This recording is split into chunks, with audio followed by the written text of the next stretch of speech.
今天的诗歌非常的触动哦。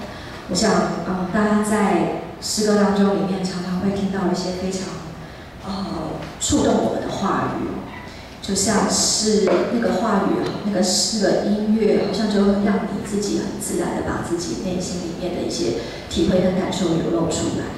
那我们现在当代人今天特别跟你们分享的这个讯息，也是因为我并不是道术的老师哈，因为我是灵性咨商，所以常常来到我们当中，很多人都是一些不是说不健康啦哈，但是就是有一些心理上有些需要、有些渴望的人哈，想要找到一些被安慰啊、被陪伴等等的。那我们也发现到说，现在的人常常会感觉到自己爱不足够，好像不知道该怎么行动爱，所以市面上你大概常常会看到一些书籍啊，就是告诉我们怎么样去执行。那有一个很有名的，应该叫5种爱的语言，大家应该都有听过吧？哈，那这份爱好像透过一些方式让我们去了解别人的需要，然后我们怎么样去执行在对的地方。但是真正基督徒到底爱是什么？只是做吗？只是做一些事情吗？好像也不是只是这样，因为如果是这样的话，那我不是跟奴仆很像吗？好像我们要做很多事情才能赢得一些东西，或是好像我们要做很多事情才够格拥有这些。那主应该不是这样对我们的心意吧？他把我们当成是他的孩子，不是吗？所以我们要如何重新去了解爱的语言？到底爱的语言到底是对我们说什么？他在敲我们的心门，他在对我们的心说什么？在我们能做之前，这份爱要怎么样留在我们的心上？我们来先做一个祷告。主，我们感谢赞美你。主，今天在一开始，你已经透过诗歌触动了我们。主，你让我们的弟兄姐妹，主有个慷慨敞开的心，来聆听到你今天要对他们诉说爱的话语，因为你就是那份爱。求你让你的领导成为我们的一个新的遇见，让我们能够从你的爱当中得到释放，也在你的爱的当中得到满全。我们感谢赞美你，祷告祈求是奉我主耶稣得胜的名，阿门。好，我们蛮常听到这一首歌的哈，《爱的真理》，应该每个人应该都会唱吧。是很多人呢也有粉丝哈，那不是基督徒的弟兄姐妹也会唱这首歌。但是我自从就是生了小孩之后，刚好有个经验，就是带着孩子在我们家的那个卧房，因为我们家卧房有一个爱的真理的，不是爱的真理啦，就是这个经文的，我的好姐妹帮我刺了一个刺绣，手工刺绣，我就挂在结婚的时候送给我做礼物，我挂在我的卧房。当初有一种想法是让我老公每天都要看这个，但没想到哈，因为我觉得你看爱的真理，你要对我很久忍耐有恩慈哦，你看这个就是那叫什么置入性行销。然后可当我有了孩子之后，就是抱着他在家里这样走，他每次走到那一个刺绣面前，就会很奇妙，就他就一直指那个刺绣，然后我就有时候一开始不以为意，但是后来我发现。那你就指，那我就停留在前面看一下吧，看一看。然后我想说看一看，那我就念给他听啊，因为我们都知道孩子在发展的时候，妈妈的声音对他来讲蛮重要的，就一直跟他说话。然后他是英文的，我就念给他听。然后就念着，就感觉到说，我发现它里面的字是 love is， 就全部都是爱是什么，爱是什么，爱是什么。我突然就感觉好像有一种体会到不一样的感受，所以呢，那也激发了我再一次的去思想，我们的爱到底跟我们这世上就基督徒的爱，上帝给我们的份爱，到底跟这世上我们一般所觉得应该要有的爱有什么不同？那我就去找了一些英文的文字，因为有时候觉得英文比较能够在帮助我在阅读的上面的时候再多一份那个体会啊，因为有时候中文的翻译好像会让我感觉到就是一个像命令一样的，或是说那个感觉有在翻译的时候不是那么的贴近。然后呢，我觉得在那个读的过程当中里面，好像慢慢，如果我们在 NIV 念的时候，就会感到好像还差不多，对不对？后来我就去找了一个叫做The Messenger 的这样的一个版本。那在这个版本，它比较是在做灵修的这个的圣经版本哦。那这个版本当中呢，它里面讲的，也如果会念英文的弟兄姐妹，我就会一起念一下好吗？好 ，Love never gives up. Love cares more for others than for self. Love doesn't want what it doesn't have. Love doesn't strut. Love doesn't have swell hat. Doesn't force itself on others. Isn't always me first. Doesn't fly off the handle. Doesn't keep score of the sins of others. Doesn't travel when others grovel. Takes pleasure in the flowering of truth. Puts up with anything, trusts God always. Always look for the best, never looks back, but keeps going to the end. 我在读这段的时候，就觉得又更触动我，因为有的时候在读的时候，你会发现有些文字好像就慢慢的浮出来。我不知道大家过去在唱这首歌或在读这章的时候，哪句话特别的触动？因为爱是一份体验，爱是一份经验。当我在继续读这一段话的时候，我意识到，爱不是在等待别人做什么，爱也不单单是从我能做什么，爱是从上帝先为我做了什么，他就是爱。所以我们必须要了解，我从这个当中里面就必须了解到，我觉得这是很重要的观点，就是爱到底从谁先开始？我们其实是没有能力去给这么多的爱的，我们爱是很有限的，我们爱是很不足的。但是上帝的爱是这么长阔高深。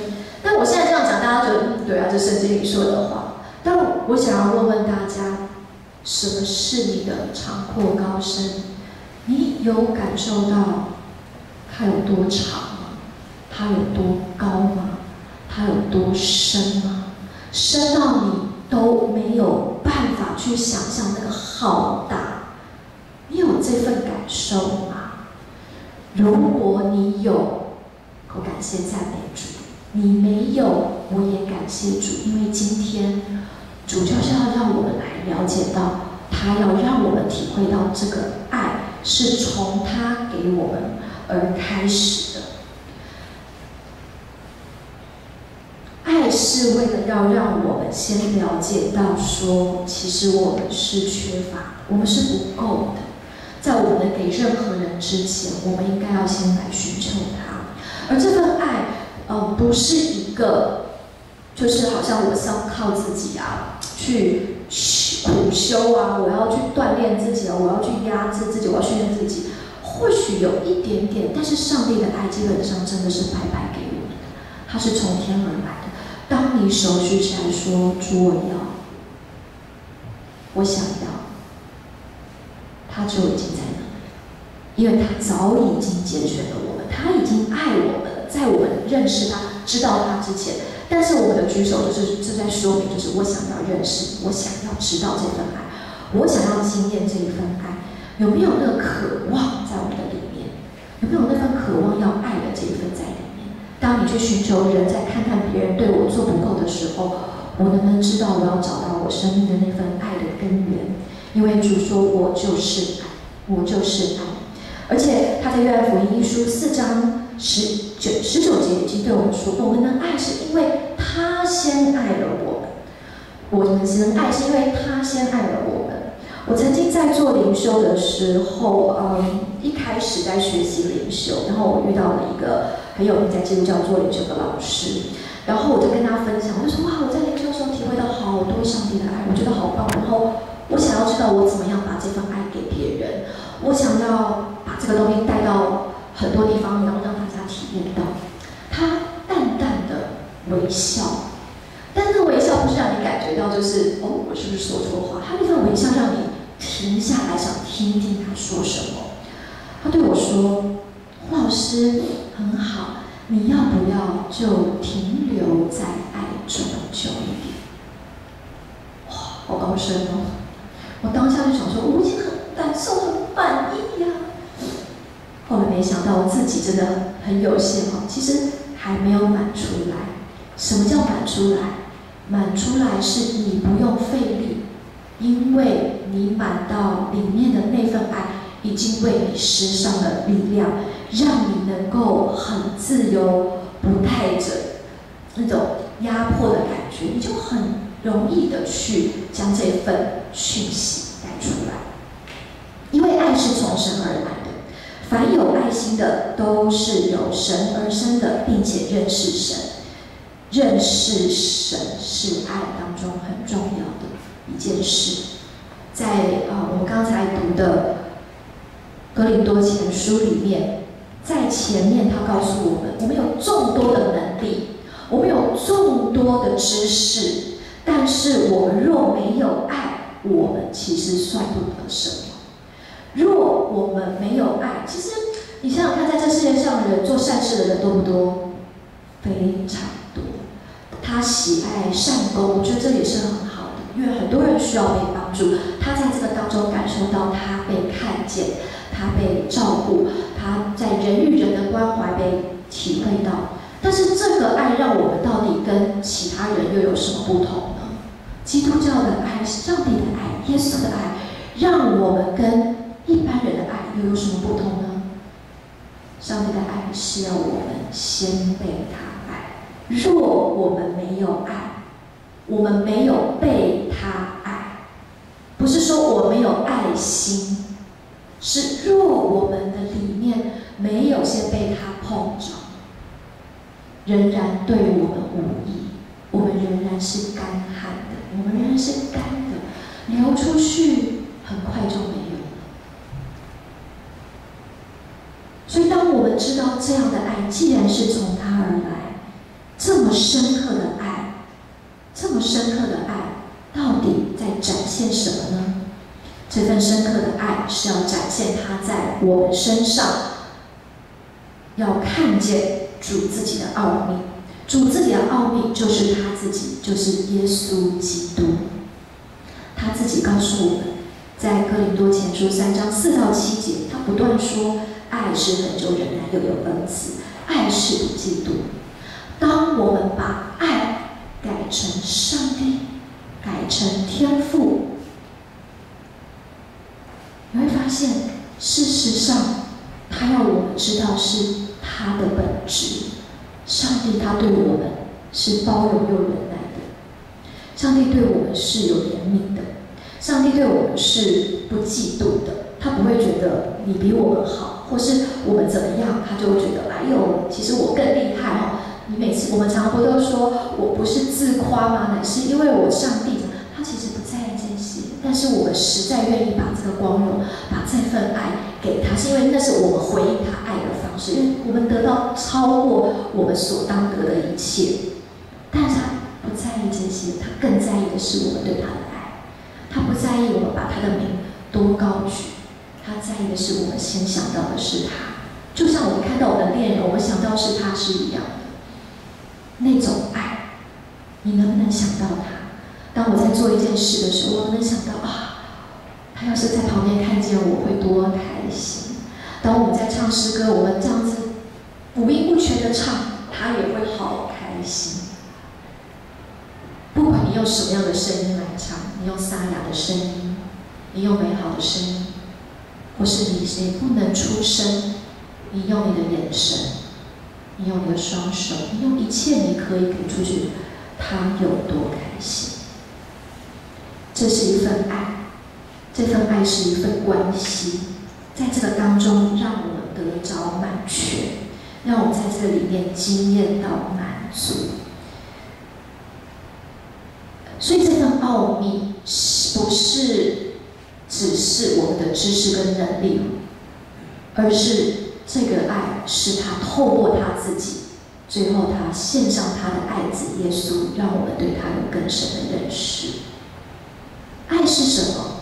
所以他告诉我们了，爱是恒久忍耐又恩慈。当你在读这一章经文的时候，你是否读到这份爱？你是否在这一份经文当中读到那一个对你在闪闪发亮的那个字？你有没有发现那里面有些是你不了解的？有没有发现里面有些东西是你不懂得的？什么叫不做害羞的事？当你的主张开双臂说：“孩子，让我来拥抱你。”哎呦，好肉麻哦！如果你的父母亲说：“来啦，抱一下。”妈，我已经不是小孩子了。爸爸，我已经不是小孩子了。好丢脸哦！我记得幼稚园的时候，我妈妈说我从小上学就很希望她赶快离开现场，这样子，生怕人家觉得好像，我觉得好丢脸哦。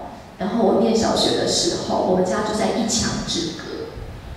我妈妈站在阳台上看着我，大声叫着我的乳名宝宝。上体育课的时候，我头都低下来，然后全班一起叫宝宝宝宝宝宝，跟我明明已经6年级了，很尴尬，好丢脸。我不懂那份爱，我觉得我已经是成人了，不要再这样子了，太丢脸，太丢脸。我拒绝了那份情景，但我需不需要？其实我没有注意到，我比任何人都需要，我比任何人都需要这份爱。所以曾经在我去年年底生孩子，然后为母则强这件事情，让我真的在这个经验里面体会到。开始发现我要为我的孩子做很多的事情，我渴望为他预备好一些东西，是我会为着很多事情担心，是我能为他准备的好，他的需要点。还有就常常大家会讲的，你有没有喂母奶？我能不能喂母奶？这些东西，哇！当自己没有奶的时候，眼泪滴下来，好像自己不是个好妈妈，让自己一定要做。但是还好，主也让我在里面可以很放心。慢慢接受自己有些东西的能力是不见得一定要是像别人的期待，但是也在这个过程当中里面，在一天晚上，我看到我的孩子扒着他的床围站了起来，然后手慢慢的抬起来，我看到他那可爱的小脸，我的欢喜，我把他抱在我身上。可是当下，当他帮我抱在他身，我把他抱起来的时候，我的感觉是，我非常的心酸，我感觉到这种心酸。我不懂这个心酸怎么来的，我应该很开心啊！我最喜欢的，我最爱的，我怎么会心酸呢？所以在后面我做了一个祷告，就是把它放下的时候，我自己安静的哦，因为通常我们在做辅导的，我们对那个感觉特别敏感。当你有感受的时候，不要消灭这份感动，因为这就是主要对你施展他的爱，还要对你说话，他在邀请你要跟你一起分享，他想要聆听你的声音，无论你有任何的感觉，那是一个扣人的时刻。我就安静下来，我去感受，我说主，我不明白，我抱着我最爱的孩子，我喜悦他，他好喜悦，我也喜悦，但是那份酸酸的难过，然后我就发现我好累，我发现我有一点疲惫，我发现我为了他，我想把所有东西都撑起来，我想要当一个 super mom， 我想当一个十全十美的，我想当一个无敌女超人。你可以想象的，就是我想要给他最好，但我发现我好累，然后顿时我发现我的那个人好像就从这么大，就缩到好小，就缩到跟我女儿一样小的样子。然后我发现我变成像孩子一样，我需要我的父来拥抱我。张开双手，我说主，我要你像我抱我孩子一样的来拥抱我，我需要你的拥抱，我需要那份爱。因为我发现原来在我给我孩子里面的时候，其实我已经快要没有那份力量。我还以为我还有，但是我没发现，我已经慢慢的流失掉那份爱的能力，也是我不够。主就在这个当中怀抱着我，让我体会到很深很深的包容，很深很深的盼望，还有一个就是很深很深的相信。你做得很好，我就停在那个地方 ，rest in Him。主的特质在里面满满的显出来，那种包容，那种耐心。他没有说什么话，他就抱着我，他用他的眼神等待着我。我感觉到那时候我好放心，我感觉到就像一个孩子可以在爸爸的怀里面，我可以什么都不用做，我就安心倒卧在他的怀里。耶和华说：“我知道，我向你们所怀的意念是赐平安的意念，不是降灾祸的意念。我要让你们知道末后有指望。我给你的是莫大的盼望，不是要让你疲惫，不是要让你恐惧，不是要让你担忧。我要来分享的是个平安。”所以他借着耶稣赐给我们他的独生爱子，他也告诉我们如何在我们的福音书当中去体会到，其实有时候我们说我不知道上帝是什么样，上帝的本质到底是什么，好虚幻。但他说我赐下我的爱子，让他走出来的那段道路，让我们看见他是我们的道路、真理、生命。若不借由他，我们无法到父那里去。所以在福音书当中，我们仔细看到耶稣是如何救济那些痛苦的人，救济那些不堪的人，救济那些犯错的人。他是用什么样的态度来对待他们？我们可以从福音书里面，不是只是看见，我们还可以进入，如同这份故事，就如同我们的故事一样。我们或许也是撒该，我们或许也是那行淫的妇女，我们渴望被原谅，我们渴望被赦罪，我们渴望被看见，因为看见就是爱，接纳就是爱。你是否在福音书当中，哪一卷书在你阅读的时候，不是只是在经文上的理解跟简介，而是那份故事成为了我们生命的一个路径，我们可以进入在这个福音里面，然后来让主成为那个爱的来源，让爱成为我们跟神之间的对话，让爱成为我们跟神之间的对话。不是撒该的故事，不是行淫妇女的故事，不是多玛的故事，是你跟耶稣的故事。你在这个故事里面，你是不是那个主角？你是不是那个摊子？你是不是那个瞎眼的人？你是哪一个人？你是哪一个？还是你是远远在那边观看的那一个群众，迟迟不敢进去？是什么阻挡了你？是什么让你没办法接近那份爱？让我们一起在这个当中，我们一起从祷告里面，让耶稣进到我们的当中来。让我们一同祈祷。主，我们感谢你，因为你先爱了我们，你就是爱。求你让我们的心慷慨的敞开，来迎接、领受这份来自于你的爱。求你帮助我们，光照我们，使我们重新的来认识你，并且更深渴望的来认识你。知道我们的有限，但却可以在你身上看到满满的力量。主，我们看见了什么？我们认出了什么？主，求你帮助我们回看我们生命当中，在爱里有什么缺乏？我们是否无法忍耐？我们是否难以慈爱？我们是不是因为长久被比较，所以我们里面总是没办法满足，以至于我们容易羡慕他人，更容易进入到嫉妒当中？我们无法与别人分享喜乐，好像在痛苦的时候，我们才能感觉到可以连接。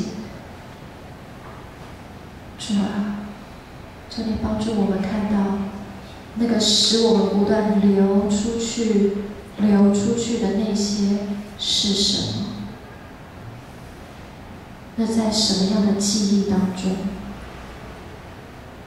求你帮助我们，也求你进入到那一个经验里面，医治我们，恢复我们，疗愈我们。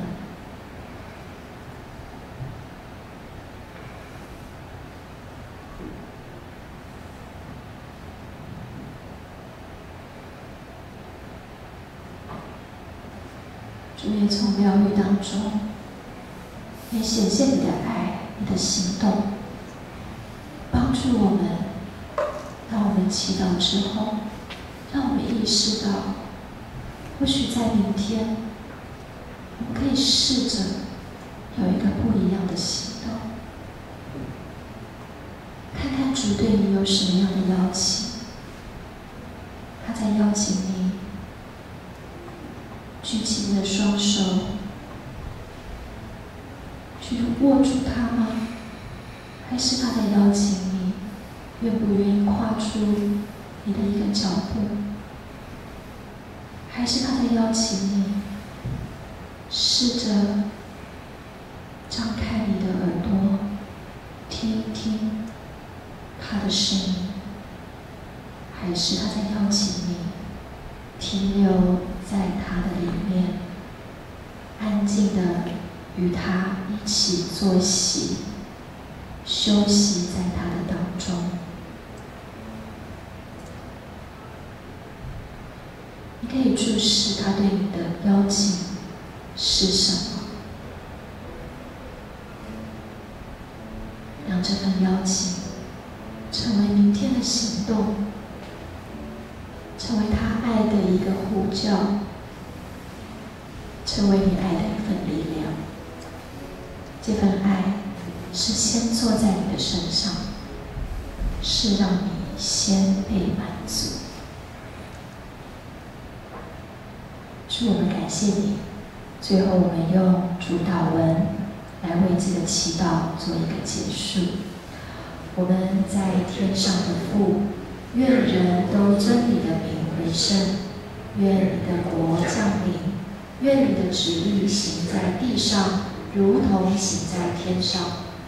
我们今日的饮食，今日赐给我们，免我们的债，如同我们免了人的债，不叫我们遇见试探，救我们脱离凶恶。因为国度、权柄、荣耀，全是你的，直到永远。阿们。